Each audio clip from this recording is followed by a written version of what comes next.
Deer aspirant, welcome to study with care. আশা করি সকলে ভালো আছো। তো আজ আমি আলোচনা করব ডাব্লিউবিপি এবং কেবি কনস্টেবলের জন্য জিকে প্র্যাকটিস সেট 8। তো এর আগে আরও 7টি ভিডিও করা আছে, তো তোমরা সেগুলি প্লেলিস্ট থেকে দেখে নিতে পারো। এবং তোমরা যদি জিকে প্রপারলি প্র্যাকটিস করতে চাও, সেক্ষেত্রে পিএসসি ফুডেসের জন্য যে 30টা প্র্যাকটিস সেট আমি আলোচনা করেছি আমার এই চ্যানেলের মাধ্যমে, তো তোমরা সেগুলিও দেখে নিতে পারো। তাহলে শুরু করছি আজকের গুরুত্বপূর্ণ প্রশ্নোত্তর পর্ব। কোশ্চেন 1, সিন্ধু সভ্যতাকে নিম্নোক্ত কোনটি বলা হয়? তো এখানে সঠিক উত্তর করবো অপশনে সিন্ধু সভ্যতাকে বলা হয় শহরভিত্তিক। কোশ্চেন 2, ভারতের জনসংখ্যা হিসাবে কত শতাংশ পশ্চিমবঙ্গের জনসংখ্যা? তো এখানে সঠিক উত্তর হবে অপশনে 7.55% বা শতাংশ। কোশ্চেন 3 বলছে 1857 সালের সিপাহী বিদ্রোহে কাকে ভারতের সম্রাট হিসেবে ঘোষণা করা হয়? এখানে সঠিক উত্তর হবে অপশনে দ্বিতীয় বাহাদুর শাহ, একে সম্রাট হিসেবে ঘোষণা করা হয়। কোশ্চেন 3, 1857 সালের সিপাহী বিদ্রোহের সময় ভারতের গভর্নর জেনারেল কে ছিলেন? এখানে সঠিক উত্তর হবে option D, Canning. Lord Canning ছিল গভর্নর জেনারেল। কোশ্চেন 5 বলছে সিএডি এর সম্পূর্ণ কথা কি, বা এর সিএডি এর পূর্ণরূপ কি, ফুল ফর্ম কি? তো এখানে সঠিক উত্তর হবে option D, computer automatic decode. এটা আমি বাংলাতে লিখে দিয়েছি যাতে তোমাদের পড়তে সকলের সুবিধা হয়। সরি, এখানে সঠিক উত্তর হবে অপশন ডি, এটা সি নয়, ডি। অপশন ডিতে হচ্ছে কম্পিউটার এইডেড ডিজাইন। তাই সিএডির পুরো নাম কি? Computer aided design. Question 6, ecology শব্দের প্রবর্তন বা প্রবর্তক কে?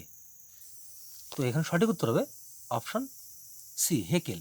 তাহলে ইকোলজি শব্দের প্রবর্তক কে? হেকেল। কোশ্চেন 7, রঞ্জিত সিং কোন মিশলের নেতা ছিল? তো এখানে সঠিক উত্তর হবে অপশন এ, সুকার চাকিয়া মিশলের নেতা ছিলেন রঞ্জিত সিং। কোশ্চেন 8, কে বলছে হইন্দভ ধর্মোদ্ধারক বা হিন্দু ধর্মের রক্ষাকর্তা উপাধি নেন? বলছে কে হিন্দু ধর্মের রক্ষাকর্তার উপাধি নেয়? এখানে সঠিক উত্তর করব অপশন সি, প্রথম বাজিরাও। কোশ্চেন 9 বলছে পশ্চিমবঙ্গে কতগুলি প্রশাসনিক বিভাগ রয়েছে? এখানে কারেক্ট অ্যান্সার হবে অপশন সি, 5টি। তাহলে পশ্চিমবঙ্গে কটা প্রশাসনিক বিভাগ আছে? 5টি।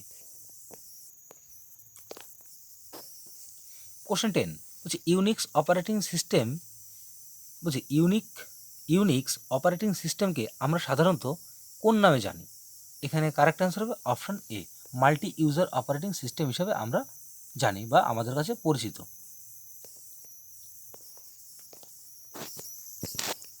কোশ্চেন 11 বলছে বীরভূম জেলার সদর দপ্তর কোথায়? এখানে সঠিক উত্তর হবে অপশন বি, সিউড়ি। তাহলে বীরভূম জেলার সদর দপ্তর কোথায়? সিউড়িতে। কোশ্চেন 12, কে বারভাইস সভা সংগঠিত করেছিল? এখানে সঠিক উত্তর হবে অপশন ডি, নানা ফড়নবিশ। তাহলে বারভাইস সভা কে সংগঠিত করেছিল? নানা ফড়নবিশ। কোশ্চেন 13, হাওড়া কোন প্রশাসনিক বিভাগের অন্তর্গত? এখানে সঠিক উত্তর হবে অপশন সি, প্রেসিডেন্সি বিভাগ। কোশ্চেন 14 বলছে ইকোসিস্টেমে বা ইকোসিস্টেম শব্দটি কে প্রবর্তন করে? তো এখানে সঠিক উত্তর হবে অপশন এ, ট্যান্সলি, এজি ট্যান্সলি। তো এখানে ইকোসিস্টেমে হয়ে গেছে, ইকোসিস্টেম হবে, এর লাস্টে এ কার্ডটা হবে না। তাহলে ইকোসিস্টেম কথাটির বা শব্দটি কে প্রবর্তন করে? এজি ট্যান্সলি। কোশ্চেন 15 বলছে ইকোসিস্টেমে শক্তির মূল উৎস কী? এখানে আমরা সঠিক উত্তর করব অপশন সি, সূর্যালোক বা সূর্যের আলো। কোশ্চেন 16, বায়ুতে CO2 এর পরিমাণ কত? এখানে সঠিক উত্তর করব অপশন বি, 0.03%। তাহলে বায়ুতে কার্বন ডাইঅক্সাইডের পরিমাণ কত? 0.03%। কোশ্চেন 17 বলছে ক্লোরোফ্লুরো কার্বনের একটি উৎস কী? এখানে সঠিক উত্তর হবে option D, jet plane. Chlorofluorocarbon বা CFC এর একটি প্রধান উৎস কি? Jet plane. কোশ্চেন 18 বলছে, এখানে বইও হয়ে গেছে, স্পেলিংটা দু একটা জায়গায় একার ওকারে ভুল হয়েছে, যাই হোক। বলছে বায়ুমণ্ডলে কোন উপাদানের পরিমাণ সবচেয়ে বেশি? এখানে আমরা সঠিক উত্তর করব অপশন সি, N2 বা নাইট্রোজেন। তাহলে বায়ুমণ্ডলে সবথেকে কিসের পরিমাণ বেশি? নাইট্রোজেনের পরিমাণটা বেশি।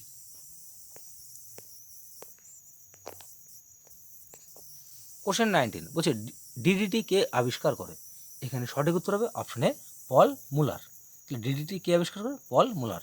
কোশ্চেন 20 বলছে ইয়াহু এর জনক কে? এখানে সঠিক উত্তর হবে option C, Jerry Yang fellow.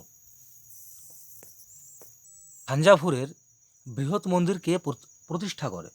এখানে সঠিক উত্তর হবে option D, Rajendra Chola. Question 22, ভারতবর্ষে সর্বপ্রথম বাজার দর নিয়ন্ত্রণ কে করে? এখানে কারেক্ট অ্যান্সার হবে option D, Alauddin Khalji. Question 23, Poligar বিদ্রোহ প্রকৃতপক্ষে কী ধরনের বিদ্রোহ ছিল? বলছি পিলিগার বিদ্রোহ প্রকৃতপক্ষে কী ধরনের বিদ্রোহ ছিল?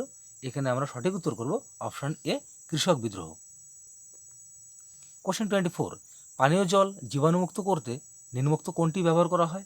এখানে সঠিক উত্তর করব অপশন ডি, ক্লোরিন। তাহলে পানীয় জল জীবাণুমুক্ত করতে কী ব্যবহার করা হয়? ক্লোরিন ব্যবহার করা হয়। কোশ্চেন 28, জীবাশ্ম বিদ্যা সংক্রান্ত বিষয় হলো নিম্নোক্ত কোনটি?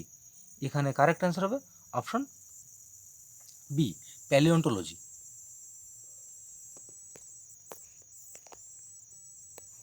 কোশ্চেন 26, সাইখম মীরাবাই চানু কোন খেলার সঙ্গে যুক্ত? এখানে আমরা সঠিক উত্তর করব অপশন ডি, ভারোত্তোলন। কোশ্চেন 27, কোন দেশের সংগঠন নোবেল পুরস্কার প্রদান করে? তো এখানে সঠিক উত্তর করব অপশন সি, সুইডেন। কোশ্চেন 28, ভারতের অরণ্য গবেষণা কেন্দ্র কোথায় অবস্থিত? এখানে সঠিক উত্তর করব অপশন এ, দেরাদুনে অবস্থিত। কোশ্চেন 29, পাঞ্জাবে নবীন পলিগঠিত অঞ্চলকে কি বলা হয়? এখানে কারেক্ট অ্যান্সার হবে অপশন বি, খাদার। খাদার বলা হয়। তাহলে পাঞ্জাবে নবীন পলিযুক্ত অঞ্চলকে কি বলা হয়, বা পলিগঠিত অঞ্চলকে কি বলা হয়? খাদার বলা হয়। কোশ্চেন 30, নেপাল ও পশ্চিমবঙ্গের সীমান্তে কোন পর্বত অবস্থিত? এখানে কারেক্ট অ্যান্সার হবে অপশন বি, সিঙ্গালীলা পর্বত অবস্থিত। বেশি জনঘনত্বপূর্ণ রাজ্য নিম্নোক্ত কোনটি? এখানে কারেক্ট অ্যান্সার হবে অপশন বি, বিহার। বিহার সঠিক উত্তর। কোশ্চেন 32, নিচের কোনটি ভারতীয় সংসদের অধিবেশন নয়? এখানে সঠিক উত্তর হবে অপশন এ, গ্রীষ্মকালীন অধিবেশনটি ভারতীয় সংবিধানের বা সংসদের অধিবেশন নয়। কোশ্চেন 33, লোকসভায় অনাস্থা প্রস্তাব পেশ করতে হলে কতজন সদস্যের সমর্থন প্রয়োজন? এখানে কারেক্ট অ্যান্সার হবে অপশন এ, 50 জন সদস্যের সমর্থন প্রয়োজন। কোশ্চেন 34, ভারতের আয়কর হলো নিম্নোক্ত কেমন প্রকৃতির? তখন সঠিক উত্তর হবে অপশন সি, প্রত্যক্ষ এবং প্রগতিশীল। কোশ্চেন 35, নিম্নলিখিত বিভাগের কোনটিতে ভারত তার জিডিপি এর সর্বাধিক অংশ লাভ করে? এখানে সঠিক উত্তর হবে অপশন বি, সেবা ক্ষেত্র বা টারসিয়ারি সেক্টর।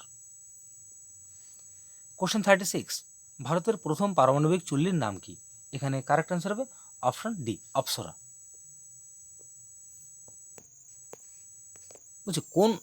কোন রাজ্যের মন্ত্রিসভায় অভিভাবক মন্ত্রী বা গার্জেন মিনিস্টারের পদ সৃষ্টি করা হয়? এখানে সঠিক উত্তর করব অপশন এ, অসম। কোশ্চেন 38, সম্প্রতি কেরালায় কোন কোম্পানি ভারতের বৃহত্তম ভাসমান সোলার পাওয়ার প্রজেক্ট চালু করলো? তো এখানে সঠিক উত্তর হবে option B, tata. Question 39, Netaji Subhash Chandra বসুর 125তম জন্মবর্ষ উপলক্ষে কোন ট্রেনের নামকরণ নেতাজি এক্সপ্রেস করা হলো? তো এখানে সঠিক উত্তর করব অপশন বি, হাওড়া কালকা মেল। কোশ্চেন 40, ভারতের বিদেশমন্ত্রী এস জয়শঙ্কর কোন দেশে মহাত্মা গান্ধী গ্রন্থাগারের উদ্বোধন করলেন? তো এখানে সঠিক উত্তর হবে অপশন এ, কেনিয়ার নাইভরি বিশ্ববিদ্যালয়। যদিও এটা কারেন্ট অ্যাফেয়ার্স ছিল, কিন্তু এটা এখন জিকেতে পরিণত হয়েছে, সেক্ষেত্রে এই কোশ্চেনটা এখানে তুলে দেওয়া। তাহলে ভারতের বিদেশমন্ত্রী কে ছিল? এস জয়শঙ্কর। তিনি মহাত্মা গান্ধীর যে গ্রন্থাগার উদ্বোধন করেছিল কোথায়? কেনিয়ার নাইভরি বিশ্ববিদ্যালয়। সো ডিয়ার অ্যাসপিরেন্ট, শেষ হলো আজকের গুরুত্বপূর্ণ জিকে প্র্যাকটিস সেট 8।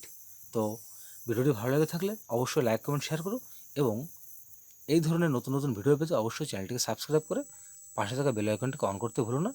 সকলে ভালো থেকো, সুস্থ থেকো। দেখা হচ্ছে আগামীকাল ঠিক বিকাল 4টের সময় একটি নতুন ভিডিওকে সঙ্গে নিয়ে।